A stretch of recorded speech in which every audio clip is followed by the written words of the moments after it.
generally speaking, I try to stay away from gacha games. These are the games that, Candy Crush was probably one of the biggest of these. The general idea of these games is that the game loop itself is, typically mobile games, the game loop itself is fairly simple. The games tend to be progression based. So you're progressing through levels or characters or, whatever it is you're doing. And it's very grindy. And the game will intentionally get you to certain thresholds, and then you almost become stuck. And the general idea is that the game itself then encourages you to spend in a store, spend real money in order to maybe break through a threshold in a less frustrating way. In theory, these games tend to be free to play, and in theory, you can progress to the end of the game without ever having to spend money. But when people run the calculations and things, well, the calculations are bad in both directions. When people run the calculations looking at if you are trying to do it without spending money, it might be a decades-long progression train. And if you do spend money, a lot of times these things are set up where if you want to get to a reasonable point, you might be thousands of dollars deep. So these are the ideas of these things are sort of termed gacha games overall. The idea at the end of the whole thing being that the game is designed to get you, right? It is designed that at some point in time, it's going to encourage you to either spend money or you get stuck or whatever. So generally speaking, these are largely just gamified casinos that aren't much games at all. They're just kind of designed to force you to spend money and kind of addict you over time. So generally, I stay away from these. However, there's been a couple along the way that I've played, and I generally set a rule for myself to never spend money, which generally just holds up fine. And what I typically do in these games is I will play the beginning phase of the game until I get to a point where it feels like I'm stuck or it's grindy or whatever. And that's usually when I just kind of stop. The other thing about these games is that typically, even if you're staying at the forefront of things, even if you're spending a bunch of money and staying really at the quote unquote end game, there's still the updates that come out essentially are constantly moving the goalposts on you, right? It pushes the game out. So maybe you get toward the end of the progression. You're like, oh, I've really made it. And then an update comes out and now you have way more money to spend and further to go and all the rest of it. Years ago, during sort of the height of COVID lockdowns, I got into one of these games. I had actually played it before, but I had largely played it because my kids had picked up playing it. It's called Teenage Mutant Ninja Turtles Legends. And it's not a good game at all. It's very boring, actually. You just kind of run through levels and upgrade characters and whatever. However, I grew up with Ninja Turtles. Like, that was sort of my generation's big cartoon thing. And then and toys and all that. And then as my kids got a little older, they discovered the Nickelodeon show that came out, a couple decades later. And we watched through all that. So the kids were kind of excited about it. They picked up this game.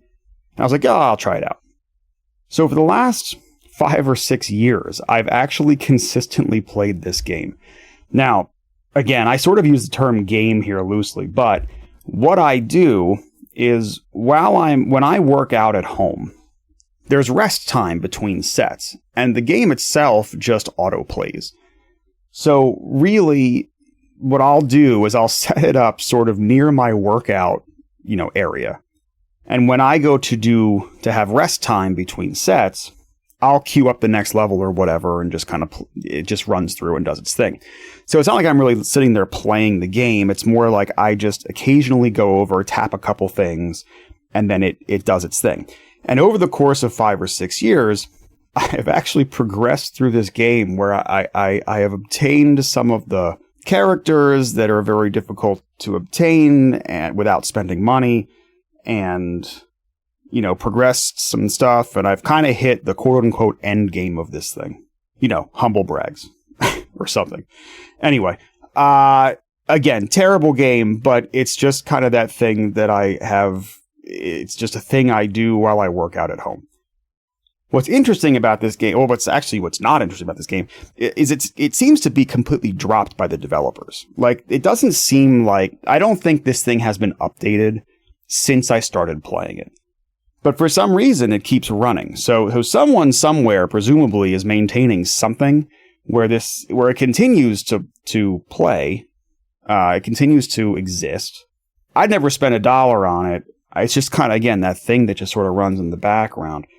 But what it got me thinking about a little bit was that I have now hit, again, sort of the end of this thing. There really isn't much more for me to do. I can keep leveling some stuff up, but it doesn't actually do anything. Like, having extra additional leveled up guys in the game doesn't actually get me anywhere. There's nothing that I can't do with the current set of content and levels and challenges in the game. I can already do it all with my existing setup. So, there's nothing left to do. So in some ways, I have, quote unquote, beaten this thing. And it just got me thinking, for whatever reason, about the difference between this sort of thing, where it has been abandoned, and therefore it was possible to hit the end of the game, compared to other games of its sort, where when they are actively being developed and maintained, they're always moving the goalposts on you, right? You can never quite get there. And it got me thinking about just the overall idea of always moving the end goal. And I sort of started thinking to myself about how this relates to people's own ambitions. And I don't know, let's talk about it in terms of professional life for the purposes of this conversation. I think it's a fairly simple frame. We go out into the workforce, and maybe you come out of college and you have no money, and you think to yourself, oh geez, once I make 50K, man, I'll have so much money. And then you start making 50K, and then it's like, oh, this isn't quite enough money to sustain myself on. Now I need 60, 70, 80, and the titles too. You go in, you're like, oh, wouldn't it be great to be a this? Then you see that your boss has some other title and you want that one, and then the next one and the next one, and you see your friends, and it becomes almost like a competitive thing. I'm not saying everyone falls into this, but I don't think that's an uncommon pattern, especially if you're in sort of like organizational, corporate America kind of stuff. And it just got me thinking about ambition a bit, and how we do this to ourselves. We always move the goalposts on ourselves. We get to the end, or we get to our goal, and a lot of us, I think, never even take a minute to relish it. And maybe you get there and realize that it's not even the goal you thought it was, or it's not the experience you thought it was. So you move the goalposts. So you move it and you move it and you move it. And you're always pushing this thing out and never arriving. And it got me thinking about pros and cons, and not to belabor the whole metaphor too badly, but there's pros and cons, right? The only reason that I feel any degree of, and I'm going to use this word pretty loosely, but any degree of accomplishment, quote unquote, around this silly Ninja Turtles game that I've been playing for like 6 years, is that the goalposts were never being moved. There was an explicit place at the end of it. And once I got there, I was there. But so the pros of that is it almost feels like you arrived. However, the con obviously is that, well, now there's nothing left to do. But on the other hand, when you are doing something where the goal is constantly being pushed out, the con of that is that you're constantly chasing something that you can never really obtain. But a pro of that is that you always have something to shoot for. And it gets me wondering about not necessarily which approach is better, but how to balance those things, and how and which approach or which of these sorts of things might be better in different circumstances. Because I'm sure many people professionally have gotten to a point where they feel like they can never quite get there. No matter how far they push, they're still in search of something that they can't quite obtain. And sometimes that's motivating. And other times it's horrendously frustrating. And I don't think that either of these paths is a one-size-fits-all key. I don't think in all cases it's good to always have something to shoot for. And I also don't think in all cases it's good to have something where you've already arrived. And I'm wondering about this topic. So this brings me to, I wanted to try something here. So this episode was sort of a premise, right? It was sort of a metaphor around this idea that I've been thinking about. The next episode, what I plan to do is take this episode and churn it into, I'll probably use ChatGPT.